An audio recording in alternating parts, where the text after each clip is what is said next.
The lilies hadn't even wilted yet. My husband's casket still sat at the front of the living room, the satin lining barely disturbed from the final time I touched his shoulder. People murmured condolences around me, their voices soft, their hands occupied with paper plates and weak coffee. And then my son turned to me and said it. "This isn't your home anymore. Get out." I blinked. Before I could even register the sentence, his hand cracked across my cheek. Sharp. Not hard enough to knock me down, but enough that time seemed to fold in on itself. I tasted metal. There was a silence that swallowed the room whole. His wife, Jessa, stood a few feet behind him, with her arms crossed, her expression almost bored. No one moved. Not my niece holding the casserole, not my husband's cousin mid-sentence, not even the pastor. I didn't speak. I looked at Gavin, really looked at him. My son. My only child. The same boy I once carried across state lines in a borrowed car when the hospital bill came due. His jaw was clenched like stone. He meant it. I stepped past him, my hand brushing the edge of the hallway wall as I turned the corner.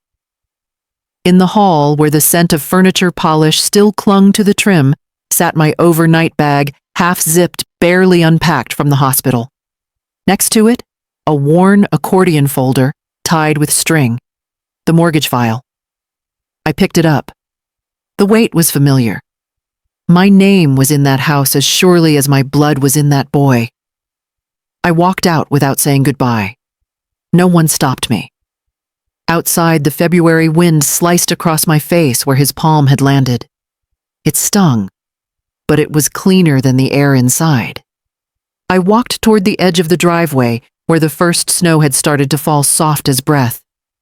The roses we planted on our 20th anniversary were just nubs now buried in frost. And I realized what I'd taken with me wasn't just paper. It was the part of the house they forgot belonged to me. It started with a drawer in our old hallway dresser, one of those deep ones warped from humidity that always stuck a little when you pulled too hard. I kept everything in there. School permission slips, insurance letters, bank statements, and eventually documents that bore more weight than I ever admitted aloud. Back then, I worked the night shift at the Fog Hollow Community Clinic. Checked in patients, filed charts, cleaned out the break room fridge when no one else would. It wasn't glamorous work, but it was steady. When Tom's auto shop folded during the recession, it was my paycheck that kept the lights on. Gavin was 16. I remember him bringing home college brochures like they were promises. He wanted to study architecture. We told him we'd figure it out. And we did, meaning I did. Double shifts, extra weekends. I wore compression socks under my scrubs to stop the swelling, and sometimes I'd sleep in the staff room just to save the drive home. I still made it in time for Gavin's band recitals. I still packed him a real breakfast every exam day. The mortgage came later. Tom's credit was shot from the failed business loans. Mine was clean. We sat at the long oak table in the bank office, hands clasped together. The loan officer said, "We'll need at least one reliable guarantor." I nodded and signed. Tom looked ashamed, but I didn't let him apologize. "We're a team," I told him. "My name is your name. I never expected to need that leverage." Not really, but I saved every page, each monthly statement, every tax form, the deed, the revised agreement when we refinanced. Tom never asked and Gavin never noticed. No one opened that drawer but me. Years later, when Tom started forgetting names and getting lost on walks, I moved everything into a safer place, a manila folder tied with blue ribbon, placed in a deposit box at First Horizon Bank. Box 112. Under my name. I didn't tell Gavin. I didn't tell anyone. Not out of secrecy, but out of exhaustion. I'd spent decades cushioning this family from reality. What would it have changed to show them paperwork they didn't want to believe now as I sat on the edge of a motel bed that smelled like bleach and old carpet? That folder lay across my lap. My hands were older, veined and spotted, but they were steady. This time, I wasn't holding it for safekeeping. I was holding it because I was ready to use it. I walked slowly, not because I was weak, but because I needed the air to clear what hadn't been said. The rain came down in sheets, not cruel, just constant. It mixed with the sting on my cheek and turned it into something else, something I could carry without shame. No one called out after me, not Gavin, not Jessa, not a single family member who had been sipping coffee and murmuring condolences minutes before. Their silence wasn't just permission, it was confirmation. I was no longer one of them. I reached the gas station at the corner, half-soaked and clutching the folder like it was bone. The young clerk behind the counter looked up with wide eyes. I recognized him, Eli. I had baked him peanut butter cookies once back when he used to mow my lawn in the summers for extra cash. "Ma'am," he asked gently. "You okay?" I said yes. I lied. He offered the little break room in the back. "It's warm. You can sit until your ride comes." I didn't have a ride, but I nodded anyway. I ended up at the Red Lantern Motel off the highway. $49.95 for the night. I paid in cash. The receptionist didn't ask questions. She slid over a room key, offered me a blanket. I declined. I didn't want comfort. I wanted space. In the quiet of room 8, I peeled off my coat and sat at the edge of the bed. It smelled like bleach and old cigarettes. I stared at the window for a long time. The slap wasn't what hurt the most. What echoed louder than his palm was his sentence. "This isn't your home anymore." I had scrubbed that kitchen floor while Gavin was still learning to walk. I had sewn the curtains in that guest bedroom with my own hands. I had signed those mortgage papers, mailed every check on time, fought insurance companies over storm damage and roof repairs.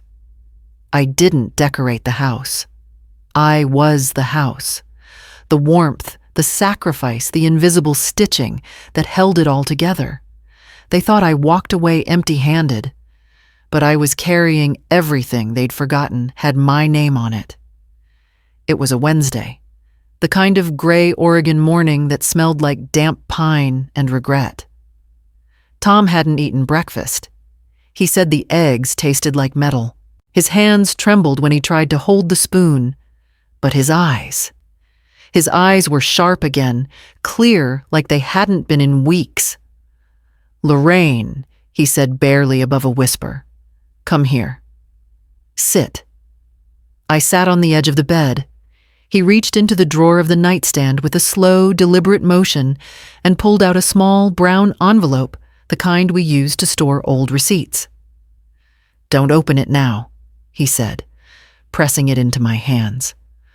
Only if he forgets who you are."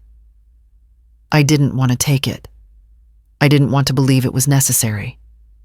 But the way he looked at me, full of love and fear and the ache of knowing, made me nod. "Promise me," he said. "If he ever raises a hand or throws you out, you don't stay quiet. You open this. You protect yourself."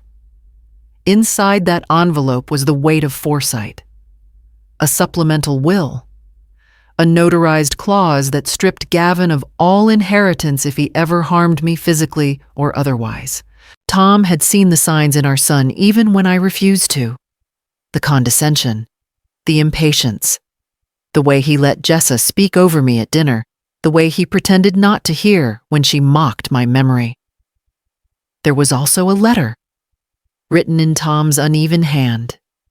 Short, final, filled with all the words he struggled to say aloud in those last weeks. I didn't read it then.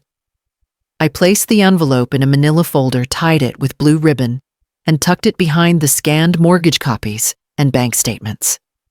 The next morning, I went to First Horizon Bank. Box 112. My name only. I stood in the vault room alone, slid the folder inside, and locked it behind steel and silence.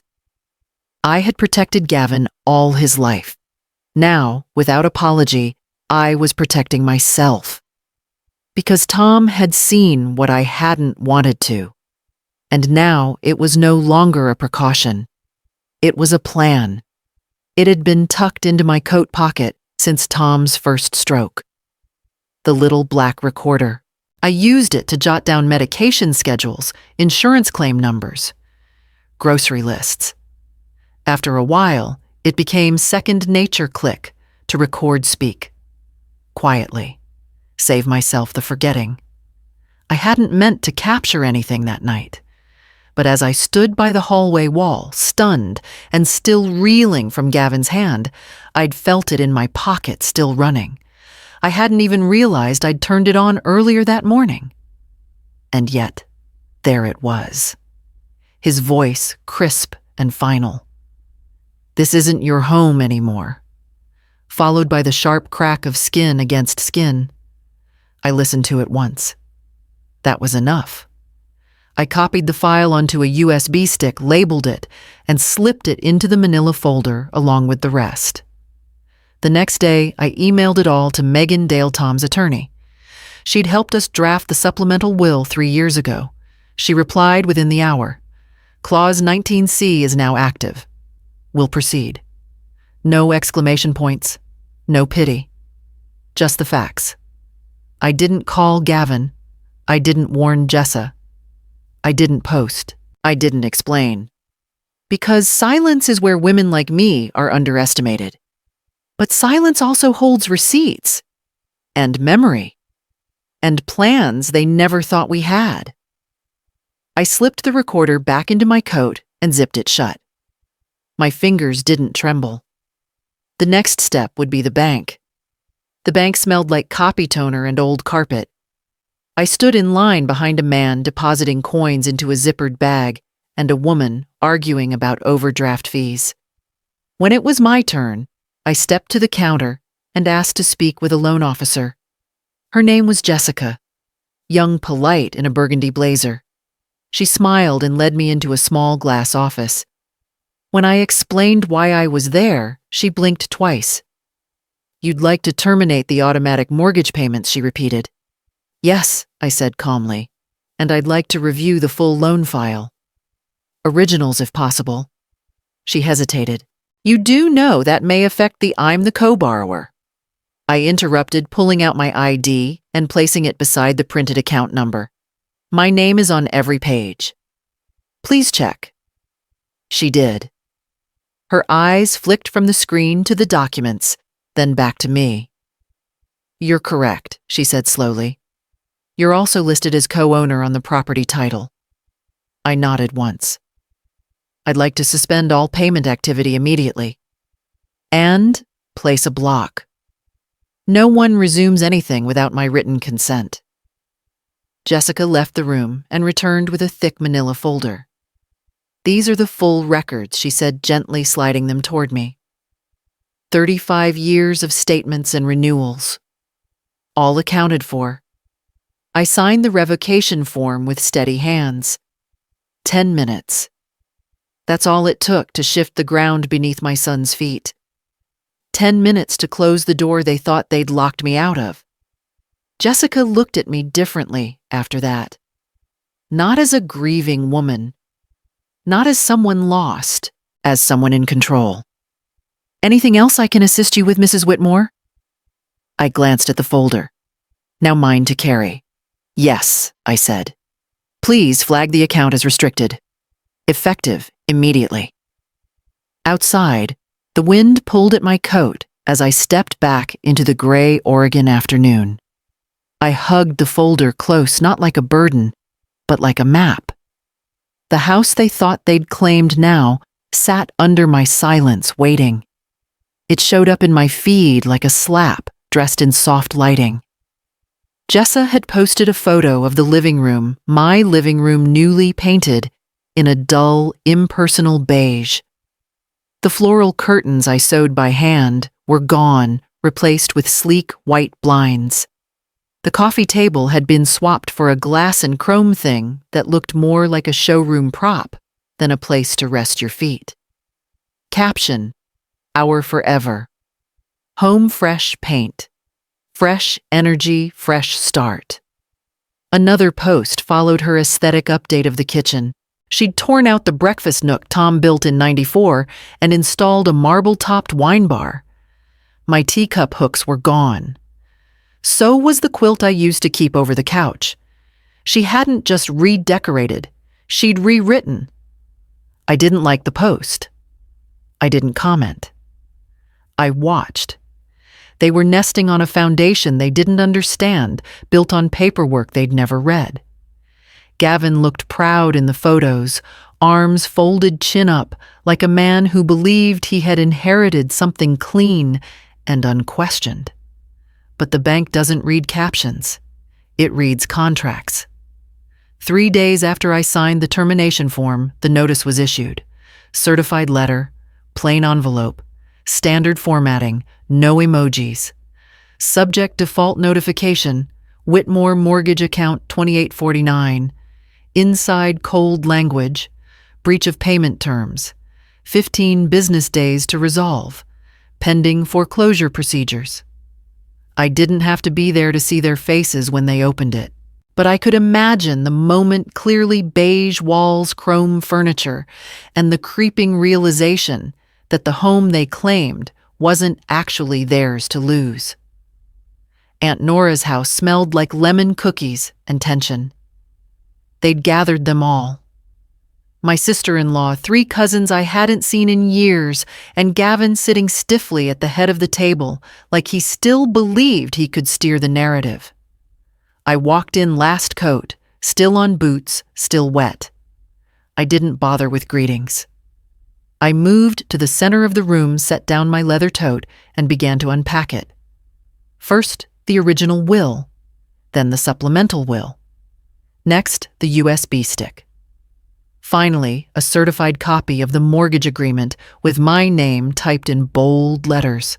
No one said a word as I laid each item carefully on the table.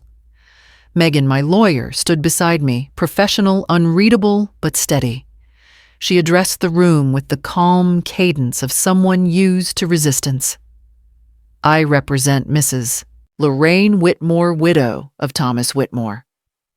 The purpose of this meeting is to formally address the legal implications following Mr. Whitmore's passing and the activation of Clause 19C in the supplemental estate documentation.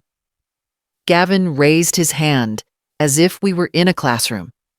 I don't understand why this is happening here now. Please allow me to finish, Megan said. Not unkindly, but firmly. He lowered his hand like a child caught speaking out of turn. Megan held up the notarized will.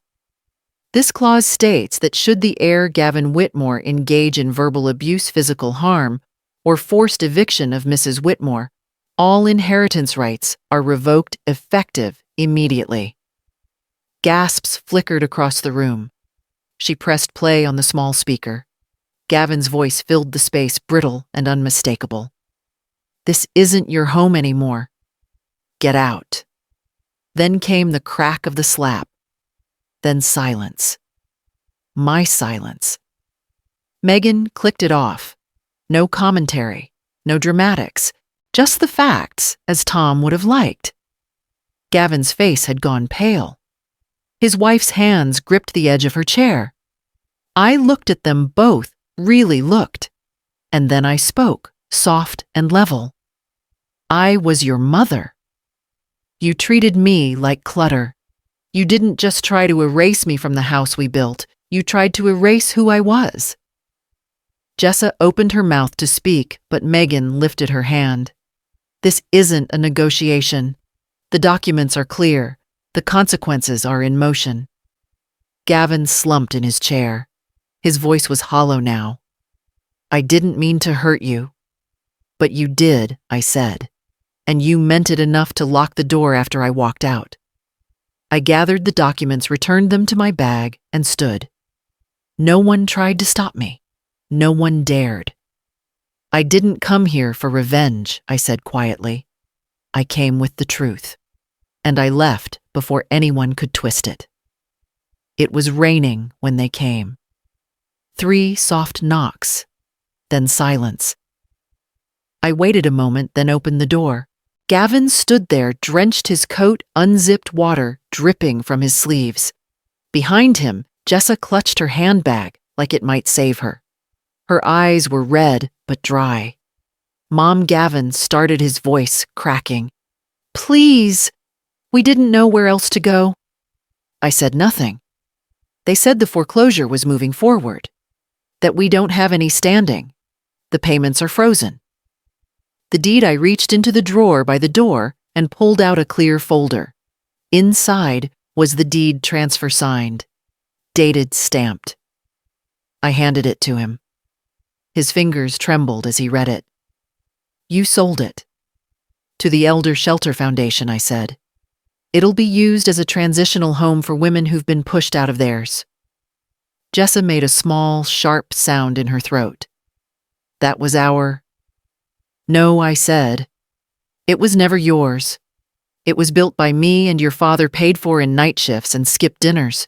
You lived in it, but you never respected it. Or me. Gavin looked up. His face was pale. We didn't mean... You didn't just lose the house, I said, meeting his eyes. You lost the story you tried to steal. His shoulders slumped. Jessa didn't speak again. I stepped back inside and closed the door. Not with anger, not with gloating, just finality. And for the first time in years, I turned the lock behind me. I bought the cabin in cash. It sat near the edge of Fern Lake, quiet and steady, just like I wanted. No Wi-Fi, no Instagram updates, no curated spaces, just pine trees, the hum of wind through branches, and the soft hiss of wood on the stove. I unpacked slowly. A photo of Tom in the garden, the quilt I made during his chemo, a notebook, a voice recorder. I set them on the little desk by the window where the light came in gently. Then I spoke. I told my story not to relive it, but to release it. The slap, the silence, the mortgage. The moment I remembered who I was. Each word was a thread pulled loose from the knot I'd been tied into for decades. I didn't polish my voice. I didn't sweeten the truth. I just spoke the way I wish someone had spoken for me years ago. And then I pressed send. A digital file labeled for the women who stayed too long. I poured a cup of tea, sat by the window, and waited not for them to hear me, but for the echo that always comes when you finally speak without fear. Epilogue, for the ones who stayed quiet. 150 words. I didn't keep the house. I didn't need to. I kept something far more difficult to rebuild my voice. I didn't reclaim the kitchen where they erased me. I reclaimed the story they tried to overwrite. Because truth doesn't decay. It lingers in silence, gathering weight. It waits in drawers and deposit boxes in old hands and folded letters until someone dares to speak it aloud. And when it finally speaks, it doesn't shout. It simply refuses to be ignored. I hear from women now. Strangers who aren't strangers at all. They write to say they feel seen. They send voice notes that tremble at the start and grow steady by the end. They don't ask for revenge. They ask for space. The kind I made in this cabin. The kind I fought for with silence and steel. And every time I listen to them, I know this was never about winning. It was about becoming untouchable.